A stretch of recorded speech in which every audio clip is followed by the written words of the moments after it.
Welcome into the Farmers Union pregame show. As always, I'm Ken Oda. Joining me today is the voice of the Austin Bruins, Jarred Becker. Jarred, big matchup this weekend, a battle for first place. Exactly. It's a team you guys we haven't seen so far this season, but so far both teams have been very successful out of the gate here in a jam-packed Central Division. As always, it's a dogfight just to get into the playoffs. Yeah, Toros 2 points behind the Austin Bruins, coming in off of 5 of 6 points last week. A 3-game weekend started with an overtime loss to the Bismarck Bobcats and then a sweep of the St. Cloud Norsemen. A couple of tight games, a shootout win on Friday and a 1-0 victory on Saturday in front of Brady James, who made 22 saves in the shutout. Pulled us within 2 points of Austin. You guys are hot as well. I think you've only lost 2 times this season, just like the Toros. Yeah, twice in regulation, 1 in overtime, and that overtime came the second day of that 3-3 for Bismarck. Evan Hunter, of course, the game winner against the Bruins on that Friday night, but Bruins against the Bobcats last weekend came home with a possible of 3 of 4 total points to help extend their lead in the Central Division, and now setting the sights here in Riverside as the battle of first place underway here with 4 big points on the line for both teams. Let's take a look at the Central Division standings brought to you by the Toros Tribune. As mentioned, Austin sits in first place. They're 9-2-1 on the season, 19 points. Toros 17 points, 8-2-1, just 1 fewer game played, the difference right now. Aberdeen just 2 points behind the Toros, 4 points behind Austin. They're at 6-5-3.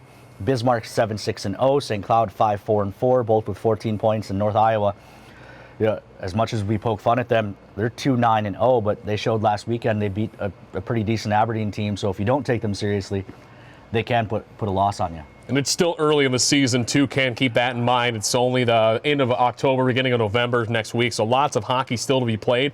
And we saw it last season with Bismarck, the last 2 years. They didn't start off hot at the beginning of the year, but come the end of the season, that 6-game hot streak at the end of the year, just missing the playoffs, anything can happen here in this division. Taking a look at the Toros Tribune Live players to watch, I'll kick it off. Nicholas Kettinen's my guy to keep an eye on this weekend. He had 3 goals in the last 6, 2 goals last weekend, 1 on Thursday, 1 on Saturday. He's been off to a hot start. That whole line, Kettinen, Lettinen, and Ohannesson, have really carried the play for the Toros, but Kettinen's been the one heating up recently, so he's the guy I think you should keep an eye on tonight.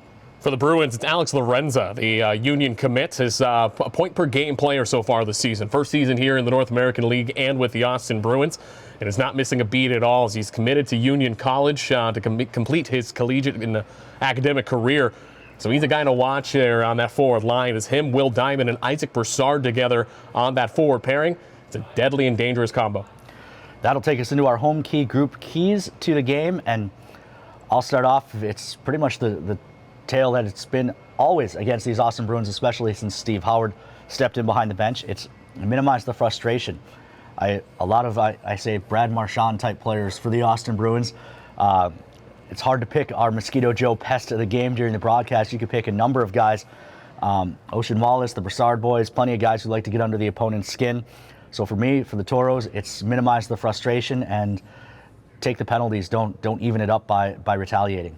For the Bruins, of course, it's something that Coach Howard always preaches, to play a full 60 minutes of Bruins hockey, grinding them down, getting those pucks into the deep areas and getting them out and getting those grade A opportunities on every chance you get. And one of the biggest ones, too, as you alluded to, for both teams is staying out of the penalty box and limiting the amount of time on the power play or penalty kill for both teams. Yeah, I think back to last year when the Toros needed to win in this building just to get into the playoffs. It was really the Toros power play that brought them back into those games that last weekend of the regular season. Of course, your guys didn't have a ton to play for in those, but still our power play is what got us through that weekend. And ultimately, power play and penalty kill for both teams have been rather solid here to start the season. And last season, of course, you guys saw in the playoffs how strong the Bruins power play can be, and they've continued that trend here in the early part of the season. That'll take us to our Four Bears Casino and Lodge Sportsbook over and unders. You can play along with these in the Toros Hockey mobile app. Get your guesses in. You can win a stay-and-play package. It comes with a night in the hotel, $200 in free slot play, dinner at the restaurant, a couple of free drinks as well. Plenty to do out at Four Bears Casino and Lodge. I'll let you make your guesses. I usually don't play along. Toros first period goals, I set it at 0.5. So basically, will the Toros score in the first period or not? And that's going to be a tough one. I mean, when you get these two teams together, it depends on the netminders. I know Trent Wimkin and Brady James both have been solid between the pipes. As James, of course, the reigning Central Division goalie of the week. So, I mean, that's a tough one at the under, and I'm going to go with the under. I don't think we're going to see a goal from either team, either the Bruins or Minot, after the first 20 here at Riverside. Going to your key to the game earlier, Toros total power play chances, I said it at 3.5. And that's something that is obtainable, and I'm going to go with the over on that. However, because I think both teams are going to see themselves at least on 4, possibly even 5 power plays for each team. So I see a total of 10 power plays combined. Especially given the histories of these teams, I wouldn't be surprised if the referees come out and try and set a tone early that they're not going to let any of the extracurriculars stand. And then the last one, I talked about that line already: Ohannesson, Lettinen, and Kettinen. I've got goals for them combined at the end of the night at 0.5. So will that second line score for the Toros or not? And that's one of those that you never know. I mean, the same thing as the Diamond, Isaac Broussard, and Alex Lorenza line. That line can strike at any time, and your guys' line's the same exact way. And that one, I'm also going to take it. I believe they will end up scoring for you guys on that aspect, so I'm going to go with the over. And I believe they're at least going to have 1 goal, if not possibly 2, the tonight. All right, and that'll bring us to our McDonald's Toros trivia question. Again, you can play this in the Toros Hockey mobile app as well. Win a free meal from any McDonald's in North Dakota, thanks to our friends at Dakota Drive McDonald's.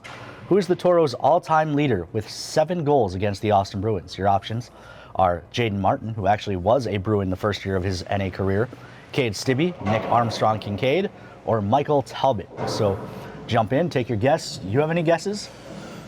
Honestly, I want to say it's former Bruin Jaden Martin, but I could be incorrect, and I have been known to be wrong from time to time, so don't take my word for it. This is a harder one for you. I think only one of those players played against the Bruins while you've been working for the Bruins. Some of those names go way back, so we'll let you get your guesses in. We'll reveal the answer during the third period of tonight's broadcast. That'll do it for the Farmers Union pregame show. As always, like I said, I'm Ken Oda. Jarred, thanks for popping in and helping us get fans ready for tonight's game. Always a pleasure to join you, Ken, and look forward to another exciting weekend of Bruins and Minotauro hockey here at Riverside. We'll be back after a commercial break with Puck Drop here on the Minotauros Network.